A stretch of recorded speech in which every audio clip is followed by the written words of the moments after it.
Hello everyone, this side Diksha Ahuja. Welcome back to my channel Economic Zone by Diksha Ahuja.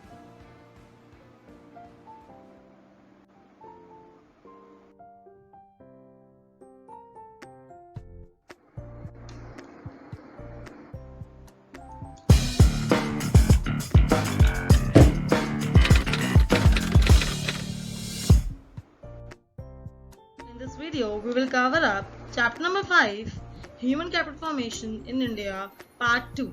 As in part 1, we discussed about human capital and physical capital. What is human capital formation and its sources? So in today's video, topics to be covered up in this video are reports by Deutsche Bank and World Bank about the human capital formation and in India growth prospects. We'll study about the importance and problems of human capital formation, like what problems the human capital face and what is the importance of human capital formation for a country. Then we will know what is the difference between human capital and human development. Then we will see the human capital formation in India, great prospects, that is. We will know the government intervention in health and education, and we will know the regulatory authority for health and education for the country. So let's start up. So the first topic of the video is report by Deutsche Bank and World Bank. So let us know what the Deutsche Bank used to say about India. Actually, it is a German bank, and in its report, it has written that India will be one of the major growth centers by 2020. And definitely, we can say that India is now one of the developing nations which is growing at the fastest pace. So, in the report Global Growth Centers, German bank has written that India will be among the major growth centers. And secondly, human capital, that means the knowledge, skill, expertise, is one of the most important factor to determine karta economic growth. Since we know that human capital increases the productivity, which increases the income of the country, which helps the economy to grow further. And it also predicted that between 2005 and 2020 average years of education जो हैं वो 40% से increase होंगे, right? They have said that there will be 40% rise in the average years of education in India. So next report by World Bank. So in the report of World Bank, in the recent report about India and the economy, knowledge economy, leveraging strength and opportunities, they state that India should make a transition to knowledge economy. Means what? India is not a knowledge economy till now. अगर India अपनी knowledge use करे properly, that means if India uses its knowledge like Ireland, right, then the per capita income of India can increase from 1,000 US dollars that was in 2002 to US dollars 3,000 in 2020. So basically what the World Bank is advising to India, that to just become a knowledge economy, that means you are having everything. India is having everything, all the ingredients for the transition. It has large number of skilled workers, a well-functioning democracy, a good and diversified science and technology.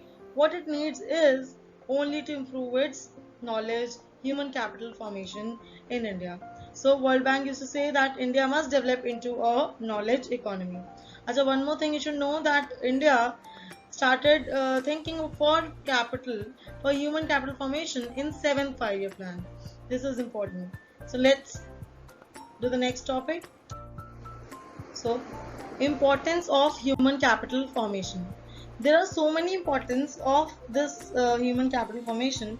Let's say if the country's people will become human capital, that means they will be educated, they will be healthy. So who will get benefited? Like there are so many points in the books, but I have come up with the main 3 points.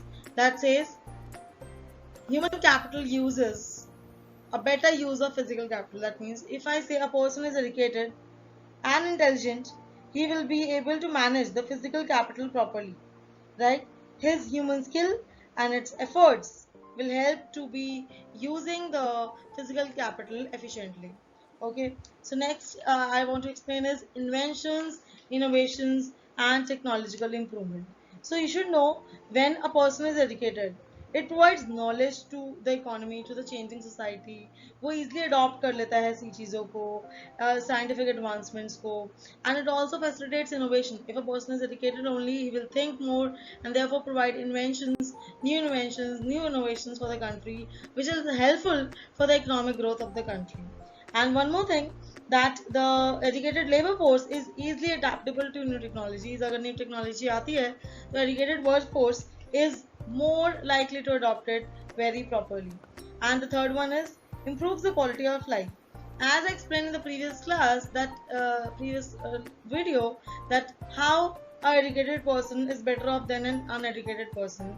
Therefore, the quality of a people who are human capital for the country, are educated and healthy, will earn more, as they will be productive and creative, and they will live and enjoy high incomes and more satisfying life. Let us discuss the problems of human capital formation. So I have come up with the 4 problems which is actually prevalent in India. That means what problems India is facing for human capital formation. Just think about, for producing human capital we need educated and labor should be healthy. So think about what are the problems that India is facing. India is not using the resources efficiently. The resources which should be allocated for human capital is not enough. We are having insufficient resources. That means we are not having that much money, the capital to invest. So due to this reason, so the formation of capital remains inadequate. हम अच्छे से अभी human capital form नहीं कर पा रहे हैं. अच्छा, जो form होता भी है, if people get educated, becomes doctors, technically advanced people like doctors, engineers, what they do? They go to other countries for handsome salaries. Like they migrate from one place to another in search of better job opportunities. So who is using our caliber? Developed economies are using. So developing economy people are having more caliber, and which are rare in other developing economy. But this is such a loss for India, that India's educated labor force, that is the human capital of the country, is moving to the other country for better salaries. Third reason I can say is high growth of population. Since population is increasing day by day, and therefore per capita availability of the facilities, the education facilities, health facilities, is also being divided among the people, and per head availability is reducing. And last problem which I used to think for India is proper manpower planning is lacking. Right? What we can say, that means the demand and supply is imbalanced. So we can say the demand is more than the supply of highly skilled persons. In India, demand in लोगों की ज़्यादा है, right? Highly skilled persons की, and supply बिल्कुल भी नहीं. So there's the absence of such balancing is wasting our resources.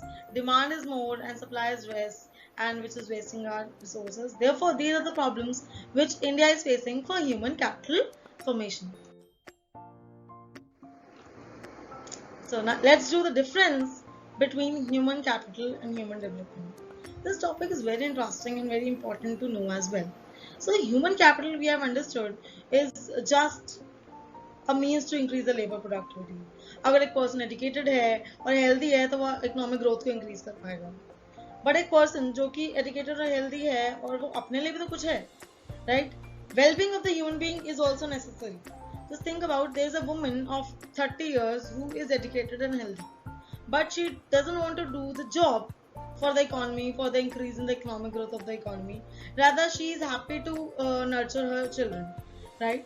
So she is educated and healthy, but is she a human capital for the country? No, because she is not using her education and health to increase labor productivity. So ऐसी labor force will come in human development जिन्होंने education and health ली है for their own well-being, right? So consideration is clear, I hope. In human capital, education and health are means for increasing labor productivity. हम क्यों करते हैं कि labor productivity increase हो जाए, and human development is for the welfare of the human beings. So human beings are treated as means to an end. कि हमें end तक economic growth तक पहुंचना है, तो हमें human capital चाहिए for increasing the production and increasing the productivity. Human development कहता है human beings are end in themselves. अगर हम educated and healthy है तो we are happy because every person has having a right to be educated and healthy. So last is narrow or broader concept. Definitely human development is a broader concept because human development includes the human capital. Human capital तो सिर्फ वो लोग हैं who is working for the economy, but human development are all those who are either working or non-working but are educated and healthy and happy with their family. So the next topic is importance of government interference or intervention in education and health.